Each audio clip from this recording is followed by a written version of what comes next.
A judge insults Pam Bondi in open court. Minutes later, she has him in handcuffs. You won't believe what just happened. Pam Bondi was no stranger to pressure. She had spent years in the legal trenches tackling some of the most challenging cases in the country. But today felt different. As she stepped into the courtroom of Judge Howard Gates, a man notorious for his sharp tongue and unpredictable rulings, she knew this wouldn't be an ordinary hearing. The case at hand was a high-stakes government ethics violation, one with the potential to upend more than just a few careers. The defendant, a wealthy developer with deep political ties, was accused of funneling state funds into his private projects. The evidence was substantial, and Bondi had come prepared. What she hadn't anticipated was the hostility emanating from the bench. Before she could even speak, Judge Gates barely glanced her way. Instead, he flipped through a file with deliberate slowness, letting the courtroom sit in an uncomfortable silence. It wasn't just procedural, it was a calculated move to set the tone. Finally, without looking at her, he spoke. Miss Bondi, I assume you've prepared something of substance today. Or should we skip ahead to the part where you waste my time? A few chuckles echoed from the back of the courtroom, mostly from the defendant's legal team. Bondi ignored them. She had faced worse. Your Honor, I believe the evidence will speak for itself. This case involves the misuse of taxpayer dollars, and my job is to ensure the facts are presented accurately. Judge Gates leaned back in his chair, feigning boredom. Taxpayer dollars, right? Because that's never been the foundation of a frivolous case before. Bondi's jaw tightened, but her tone remained steady. Respectfully, Your Honor, I would hardly call felony corruption charges frivolous. For a brief moment, their eyes met, his cold and calculating, hers unwavering. But before she could continue, he cut her off again. Mrs. Bondi, spare me the lectures. Just get to the point. I don't have all day to entertain whatever grandstanding you have planned. A murmur spread through the gallery. The courtroom wasn't packed, but those present were alert, sensing something was off. Judges could be tough, but this felt personal. Pam took a slow breath, recalibrating. She knew what was happening. Gates wanted her off balance. He wanted to control the tempo, to put her on the defensive. But she wasn't about to give him that satisfaction. She picked up a folder from the table and flipped it open. Your Honor, I'd like to direct the court's attention to Exhibit A. These financial records clearly demonstrate. Ms.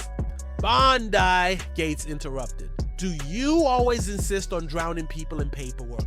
Or is this just your way of compensating? The shift in the room was instant.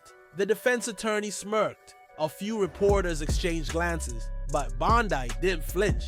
She had learned long ago that men like Judge Gates thrived on intimidation. The only way to beat them was to never let them see you rattled. She paused just long enough to make a statement without saying a word. Then she set the folder down and clasped her hands together. Your Honor, if you prefer to continue making this personal, I'm happy to request a recess while we address any professional concerns you may have. It was subtle, not aggressive, not disrespectful, but pointed. A clear warning that she wasn't going to roll over. The judge's lips curled slightly. Was it amusement? Annoyance? It was hard to tell, but he wasn't done. Not yet. Oh, I don't have concerns, Ms. Bondi. I just know a weak case when I see one.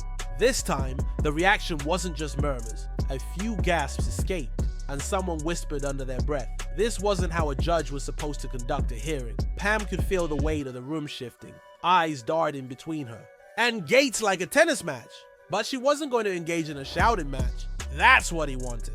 Instead, she adjusted her blazer, straightened a few papers, and looked him dead in the eye. Then I suppose we should let the evidence do the talking.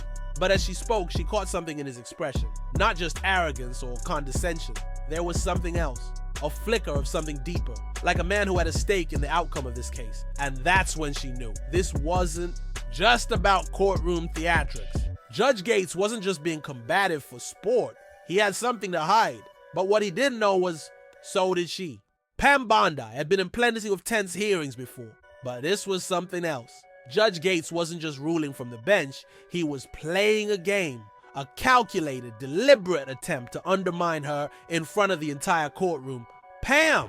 Bondi could feel the weight of his stare as she moved through her arguments. Every word she spoke, he was waiting to pounce. She could practically see it. The slight curl of his lips, the slow tap of his fingers on the bench as if daring her to keep going. She wasn't about to stop. "Your Honor," she said, keeping her tone measured. "These documents show a clear discrepancy in the funding allocations. The defendant's company received nearly triple the amount approved in the original budget, and none of it was accounted for in the state records." She turned slightly, gesturing toward the projection screen where the financial statements were displayed.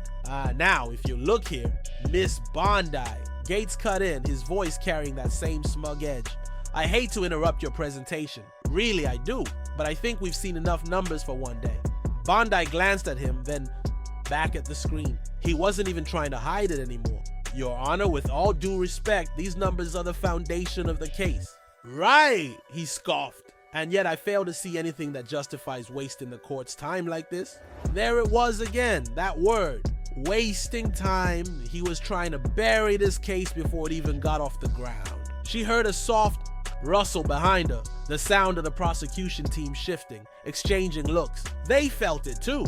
Something wasn't right. Bondi tightened her grip on her pen, flipping to the next page in her file.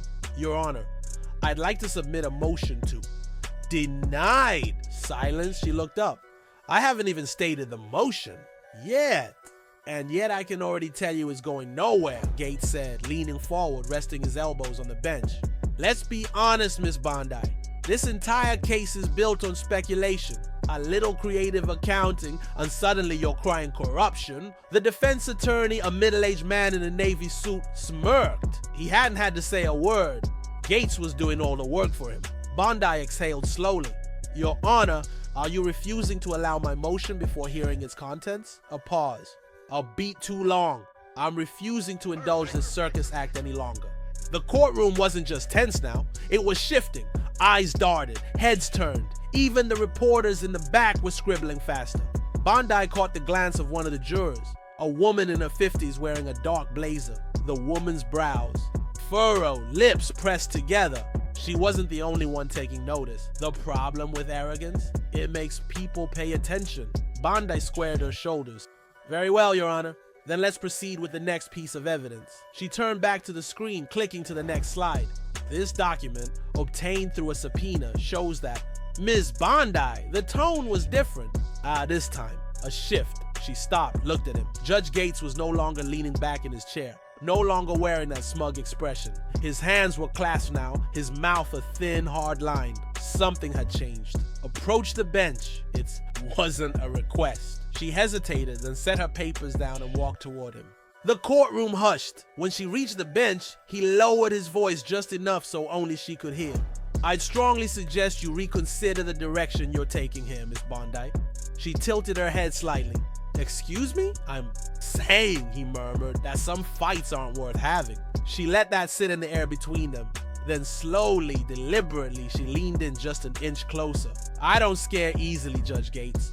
A muscle in his jaw twitched. She turned and walked back to her table, but that moment told her everything she needed to know. Pam Bondi returned to her seat, her mind racing. That wasn't just a power move. That was a warning, a veiled threat disguised as judicial authority. But why? She had walked into this courtroom expecting pushback, maybe even hostility. But this was something deeper. Judge Gates wasn't just biased. He was protecting something or someone. She adjusted a stack of papers, keeping her expression neutral. The prosecution team beside her shifted, waiting for her to react.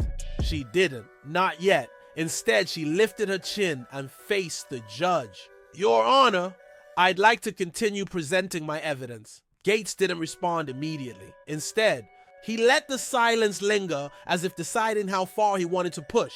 Then finally, "Proceed, but keep it brief." Bondi didn't acknowledge the jab. She simply reached for the next file. "Oh, this document is a contract signed between the defendant and the city's planning board, outlining the proposed project expenses. You'll notice that the listed cost total is just over $2 million. She paused, then with deliberate precision, placed another sheet on the projector. However, this is an internal ledger from the defendant's company, showing that the actual funds transferred were nearly double that amount. She placed a third document down, and here is the approval. Signature signed off by, she hesitated, letting the weight of the moment land, Judge Howard Gates. The courtroom didn't just shift, it cracked. A ripple of movement, eyes darted, pen scratched. The defense attorney stiffened, his smug expression wiped clean. Judge Gates didn't move. For the first time since she had stepped into this courtroom, his face was unreadable. Bondi let the silence hang for a moment longer, then continued. Your Honor, would you like to explain why your signature appears on an unauthorized financial transaction involving the defendant? Calculated risk. She didn't have the full story yet, but what she did have was enough to shake the foundation beneath him. Gates finally moved, shifting slightly in his seat. His fingers pressed together, knuckles whitening. That document, he said slowly, is inadmissible. Bondi tilted her head. How so? It was obtained improperly. She let that sink in. Your Honor, this document was subpoenaed by my office. His nostrils flared. Then it was mishandled. I'm ruling it inadmissible. It will not be considered by this court. This time, the shift wasn't just in the gallery. It was everywhere. The jury, the stenographer, even the bailiff. Everyone was watching. Bondi crossed her arms, her tone calm. You do realize this is a public hearing, correct? That the media's here? That every single person in this room just saw you declare critical financial evidence inadmissible. Without reason? A muscle in his jaw jumped. That's enough, Miss Bondi. She didn't move, didn't blink. Then slowly she sat down and that's when she did something that changed everything. She reached into her case and pulled out a small recorder. She placed it on the table and pressed play. A voice filled the courtroom. Low, gruff, unmistakable. Take care of it. I don't care how. Make sure she doesn't get her hands on those ledgers. The recording crackled, then ended. Silence. Absolute, suffocating silence. Judge Gates didn't move, didn't breathe. Bondi didn't look at him. She didn't need to, because now every single person in this room had heard him, and the real game was about to begin. We'll take care of her. Bondi doesn't have anything solid yet, but if she does, I'll make sure it never sees the inside of a courtroom. A sharp inhale came from someone in the gallery. Bondi folded her hands together. I'd like to submit this as evidence, Your Honor. Judge Gates's eyes flickered toward the exit. A tiny movement, but enough. Enough for the room to realize that for the first time, he was thinking about something other than his own arrogance. He was thinking about escape, but it was far too late for that. Motion denied, he barked. Bondi raised an eyebrow. Excuse me? This hearing is over. Gates continued, his voice a fraction too loud. I will not allow Judge Gates, Bondi said smoothly. I wasn't asking for your permission. And then she did it, the move she'd been waiting for. She turned toward the back of the courtroom and gave the smallest, subtlest nod. A door opened. Footsteps echoed against the polished floor. Judge Howard Gates, a firm, authoritative voice announced, "You are under arrest." Gasps erupted from every corner of the room. Reporters fumbled for their phones. Cameras clicked. The jury gaped. Even the defendant, the powerful man who had expected this trial to be nothing more than a formality, looked genuinely stunned. Judge Gates didn't turn. He didn't even speak. He just sat there, eyes fixed on a single point on his bench, as if he could make everything disappear if he just didn't move. But reality had already caught up with him. Pam Bondi remained seated as two uniformed officers flanked the judge. One reached into his pocket, the other pulled out a set of cuffs. "This is absurd," Gates muttered, though the fight had already drained from his voice. The officer didn't blink. "You have the right to remain silent." But for the first time in his career, Judge Howard Gates actually was. The sound of metal clicking shut was deafening. The cuffs locked around Judge Gates's wrists, sealing his fate in front of the very people he had spent years ruling over. The once commanding figure behind the bench now sat frozen, his expression a mask of disbelief. The courtroom had erupted into stunned murmurs, disbelief crackling through the air like electricity. Reporters scrambled to capture the moment, their hands moving furiously across their notepads. Even the jury, bound by their duty to remain impartial, couldn't hide their shock. Pam Bondi stayed seated, her face unreadable. This wasn't about gloating. This wasn't about revenge. This was about justice. Judge Gates finally found his voice. "You can't do this!" His words came out low, almost a whisper, as if he himself didn't believe them. The officer holding his arm didn't flinch. "Sir, you're being taken into custody for obstruction of justice, conspiracy to commit fraud, and abuse of judicial power. You'll have your chance to speak with an attorney. Gates yanked against the cuffs, his face flushing. This is a disgrace. I am the law in this courtroom. Bondi finally stood, straightening her blazer. Not anymore. His head snapped toward her. For the first time, the arrogance had been replaced by something else, something closer to fear. The officers pulled him to his feet, but he resisted. This is political. This is accountability, Bondi said, cutting him off. The room went dead silent again. A lifetime of unchecked power, gone in an instant. Gates's face twisted, his jaw clenching as he turned to the gallery. His eyes darted from face to face, searching for an ally, someone who would stand up and declare, "This is a mistake." But no one moved, because it wasn't a mistake. A few feet away, the defense attorney had gone ghost white. The developer, the man who had thought his influence could shield him, wasn't faring much better. His fingers gripped the edge of the table, his breathing shallow. Bondi let her eyes linger on him for just a second before turning back to the judge. "Your Honor," she said, her voice calm and measured, "if you have anything to say, I'd suggest you save it for your arraignment." Gates's mouth opened, then shut, because there was nothing left to say. The officers began escorting him toward the side exit, but before they could reach the door, the developer finally found his voice.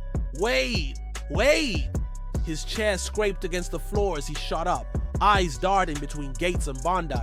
"This is getting out of hand. We can work something out." Bondi turned, arching an eyebrow. "Work something out?" The man swallowed, visibly unraveling. I mean, there's no need for this kind of public spectacle. Let's be reasonable." Bondi studied him for a moment. Then she took a step forward. "You seem nervous, Mr. Lawson." His mouth opened, but no words came. She tilted her head. "Why would that be?" He shook his head, forcing a laugh. "Nervous? No, this is insane. You don't seriously believe Gates is guilty, do you?" Bondi led the question, hang in the air before speaking. "Do you?" Silence. The officers moved again, leading Gates through the door. The moment it shut behind him, the weight of the moment settled over the courtroom like a thick fog. This wasn't just a case anymore. This was the unraveling of a system that had been protected for far too long. And Bondi wasn't done yet. She glanced back at the jury, at the judge's empty seat, and then at the defense table. "I believe we still have a trial to finish." But after what had just happened, everyone in that room knew this was only the beginning. The courtroom felt different now, lighter, as if the weight of years of corruption had been lifted in an instant. Judge Gates was gone, hauled out in cuffs, and the shock of it still lingered in the air like the final note of a symphony. Pam Bondi took her seat again, adjusting the papers in front of her. The trial wasn't over, not yet, but the biggest obstacle had just been removed. She turned her attention back to the defense table. The developer, Charles Lawson, had gone eerily quiet. His usual smugness had been replaced by something colder, more calculating. He was still trying to assess how much damage had been done, how much of his safety net had just been ripped away. Bondi could see the wheels turning in his head. Without Gates on the bench, his legal team would have to argue the case on its own merits. And they had none. She leaned forward slightly. "Mr. Lawson, would you like to continue with today's proceedings? Or would you prefer to discuss a plea?" His jaw clenched. "This is a witch hunt." Bondi gave a small smile. "No, Mr. Lawson, this is justice." He scoffed, shaking his head. "You think one corrupt judge changes anything? You think this means you win?" Bondi didn't respond right away. Instead, she let the silence stretch, let the weight of the moment sink in. "I think it means the system still works," she said finally. "That no matter how powerful someone thinks they are, the truth will always catch up to them." Lawson exhaled sharply, but he had nothing left to say. The judge's seat remained empty, but it didn't matter. This case was no longer in his hands. The prosecution team exchanged glances, and one of Bondi's colleagues leaned in. "This might be a good time to push for a deal." Bondi considered it. She could feel the shift in the room, the way the jury was watching, waiting. They just witnessed something they'd never forget, but she wasn't about to let this end with a whisper. She stood. "Your Honor," she started, then paused, correcting herself to the presiding judge who would take over the case. "I'd like to submit a formal request to proceed with additional evidence. Given today's events, it's clear we need a full investigation into how far this corruption reaches. A murmur rippled through the courtroom. Bondi continued, "Judge Gates was only part of the problem. If my team could uncover this, it means there's more. More names, more people who thought they were untouchable." She turned to Lawson. "So I'll ask you again. Do you want to talk?" Lawson sat rigid, his fingers tapping against the table. He was weighing his options. Then finally he exhaled. "If I do, I want protection." Bondi nodded slowly. "Then you better start talking." The courtroom wasn't the same place it had been an hour ago.